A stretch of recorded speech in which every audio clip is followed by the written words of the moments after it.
Hey rollers, I'd love to tell you about the time that I drove to Red Deer, Alberta, pulled up to the BJJ tournament, and had a dominating performance. Unfortunately, that wasn't my story.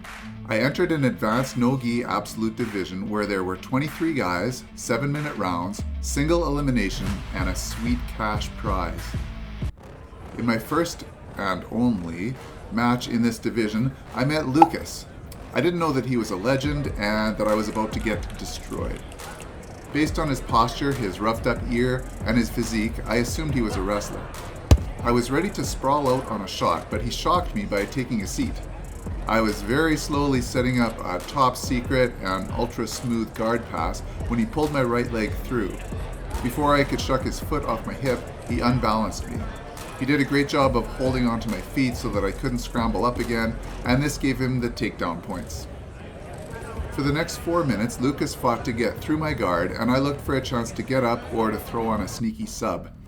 We had a few decent scrambles, but he basically controlled the positions and stayed out of any traps that I tried to set. He eventually managed to get mount and then back control. He finished me with a good old-fashioned rear naked choke in the final seconds of this 7-minute match. If you're wondering why I was slow in tapping, I was trying to trap a crossed ankle, lock it up, and push my hips forward. This didn't work out, and I was forced to tap or nap. As I said, this was single elimination, meaning that I was out, but Lucas was just getting going. His next opponent, Mark, was coming off a win as well, where he showcased his intimidating bull-rushing power, his crushing top control, and his submission skills. It was time to face off, and if Lucas was intimidated, he didn't show it. He swatted away collar tie attempts, gave him the stare down, and even jumped for his neck.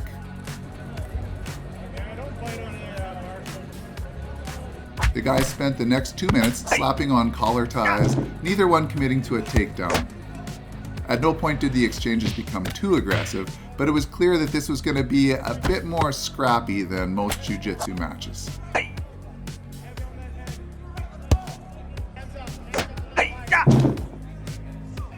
Eventually, Lucas sat down and slipped in a reverse De La Riva. There was a leg attack in the works, but Mark slipped through the danger zone, hunted down his prey, and finished with a body lock takedown. Lucas rolled through and inserted his legs to create space. Before Mark could settle in, Lucas reached under and found a sweep. It took him a minute, but he passed the guard with a knee slice. This little kick freed his trailing ankle.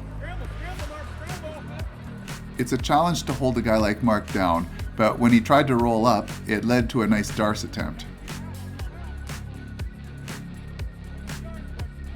This would probably work well on most guys, but it doesn't seem to be a real concern for Mark, as he uses it as a chance to get up and chase Lucas off the mat.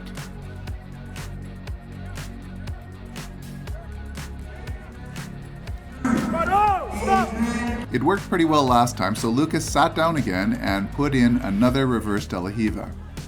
This time, Mark had his own ideas.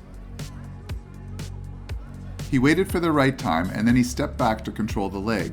He latched onto a heel hook and gave it a fairly aggressive rip. His control was below the knee, so Lucas was able to turn with the pressure and keep himself safe.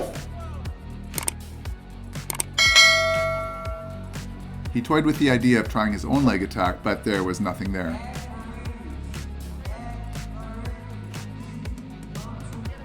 They kept adjusting their positions, and Lucas found a straight ankle attempt, but worked on it only briefly before coming up to top control. Like I said earlier, it's hard to keep guys like Mark down, and now I submit Exhibit B.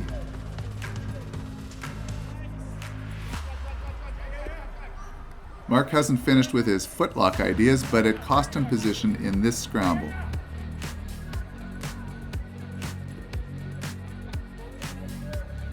Lucas started by wrapping up the head and threatening guillotine, but then used that to scramble up and score an underhook that would give him the control needed to keep Mark pinned. This was a fast-paced match, and you can see that Mark is starting to struggle to keep up with the energy output coming from Lucas.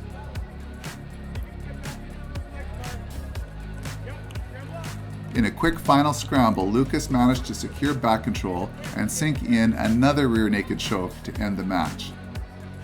Hey, I feel your pain, Mark. Lucas is moving on and moving up. Alright, welcome to the semi-finals. In this match, Lucas faced Dustin. I can already hear the snide comments about this next move. Wrestlers are going to cringe a bit at this double sit-down. Yeah. Lucas likes this position, and he's got some effective moves from here. This time he lured Dustin in close, and then he hit him with an ankle pick / throat shove combination. He kept him there long enough to get his 2 points, and then they returned to their feet. Lucas sat down again, and this time it didn't really lead to anything interesting, so we'll hit the fast forward here. Eventually, Lucas took a few swats at Dustin's head, and Dustin jumped over for the pass, but got his legs tangled up a bit. This is an odd position that Lucas recognized as potentially good. He kept the leg wrapped up and fought to roll him over.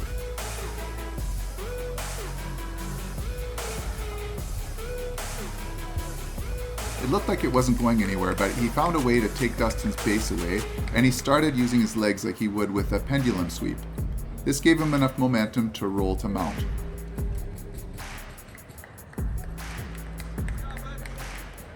These points are great, but so you know, this is going to end in a submission. Later in the match, Dustin found himself in this familiar position. He tried to jump past the legs again, but again, Lucas managed to tangle things up. This time though, Dustin's feet were protected, and he had the chance to try an Estima lock. When this slipped away, he maintained control of the left leg and started working on a straight ankle lock.